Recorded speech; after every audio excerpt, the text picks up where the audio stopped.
Now let's discuss the methods of temporary hair removal.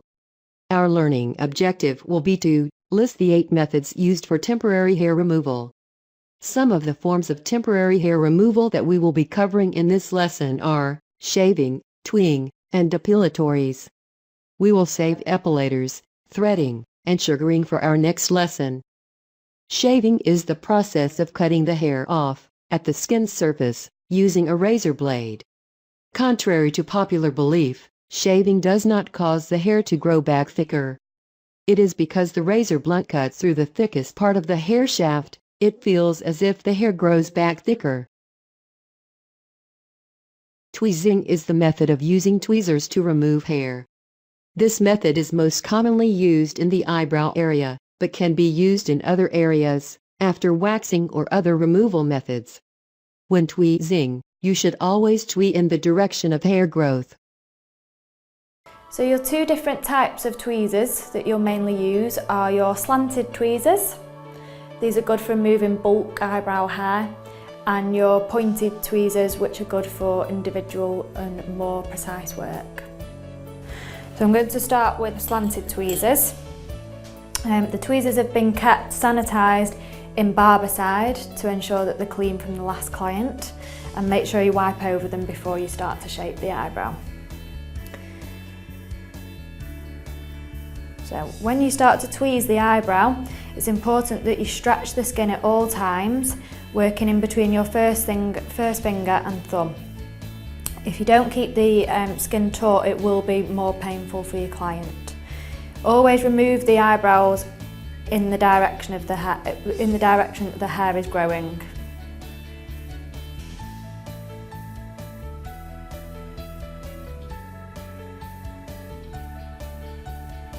Gently skim over the area,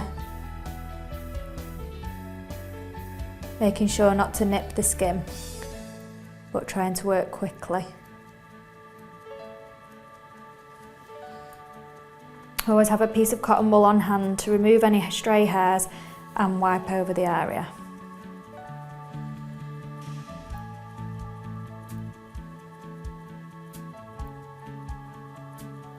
If you were to be doing a full regrowth shape for your client, it would be important to measure the eyebrow. This indicates where the eyebrow should start and finish. Just open your eyes for me please, Chelsea, and look straight ahead. So, to shape the eyebrow, the start of the eyebrow should be in line with the side of the nose. The end of the eyebrow should be in line with the end of the nose and the corner of the eye. And the arch of the eyebrow should be in line from the side of the nose through the centre of the pupil. Depilatories are a caustic alkali chemical used to dissolve hair at the skin surface level. Depilatories can be inflammatory to the skin and should not be used on sensitive skin. Always refer to manufacturer's directions concerning application areas, as these products are not all suited for particular areas. This is an actual customer review from a man on Amazon, after using Veet hair removal cream for men. I actually had tears rolling down my face while reading it, laughing like an idiot in a restaurant.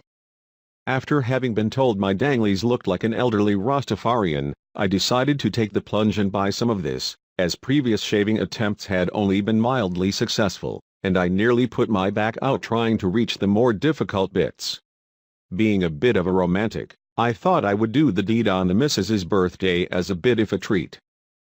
I ordered it well in advance, and working in the North Sea, I considered myself a bit above some of the characters writing the previous reviews and wrote them off as soft office types. Oh my fellow sufferers, how wrong I was. I waited until the other half was tucked up in bed, and after giving some vague hints about a special surprise, I went down to the bathroom. Initially all went well and I applied the gel and stood waiting for something to happen. I didn't have long to wait. At first, there was a gentle warmth, which in a matter of seconds, was replaced by an intense burning, and a feeling I can only describe as like being given a barbed wire wedgie by 2 people intent on hitting the ceiling with my head. Religion hadn't featured much in my life until that night, but I suddenly became willing to convert to any religion to stop the violent burning around the turd tunnel. and what seemed like the destruction of the meat and 2 veggies.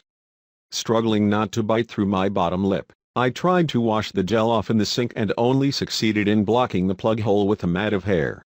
Through the haze of tears, I struggled out of the bathroom across the hall into the kitchen. By this time walking was not really possible, and I crawled the final yard to the fridge in the hope of some form of cold relief. I yanked the freezer drawer out, and found a tub of ice cream, tore the lid off, and positioned it under me. The relief was fantastic, but only temporary, as it melted fairly quickly, and the fiery stabbing returned. Due to the shape of the ice cream tub, I hadn't managed to give the starfish any treatment, and I groped around in the drawer for something else, as I was sure my vision was going to fail fairly soon. I grabbed a bag of what I later found out was frozen sprouts, and tore it open trying to be quiet, as I did so. I took a handful of them, and tried in vain to clench some between the cheeks of my rear. This was not doing the trick, as some of the gel had found its way up the chutney channel, and it felt like the space shuttle was running its engines behind me. This was probably, and hopefully the only time in my life, I was going to wish there was a gay snowman in the kitchen, which should give you some idea of the depths I was willing to sink to, in order to ease the pain. The only solution my pain-crazed mind could come up with, was to gently ease one of the sprouts, where no veg had gone before. Unfortunately, alerted by the strange grunts coming from the kitchen, the other half chose that moment to come and investigate, and was greeted by the sight of me, rear in the air, strawberry ice cream dripping from my bell end, pushing a sprout up my you-know-what, all while muttering "that feels good." Understandably, this was a shock to her, and she let out a scream, and as I hadn't heard her come in, it caused an involuntary spasm of shock in myself, which resulted in the sprout being ejected at quite some speed, in her direction. I can understand that, having a sprout fired against your leg, at 11 at night in the kitchen, probably wasn't the special surprise she was expecting, and having to explain to the kids the next day what the strange hollow in the ice cream was, didn't improve my status. So to sum it up, Veet removes hair, dignity, and self-respect.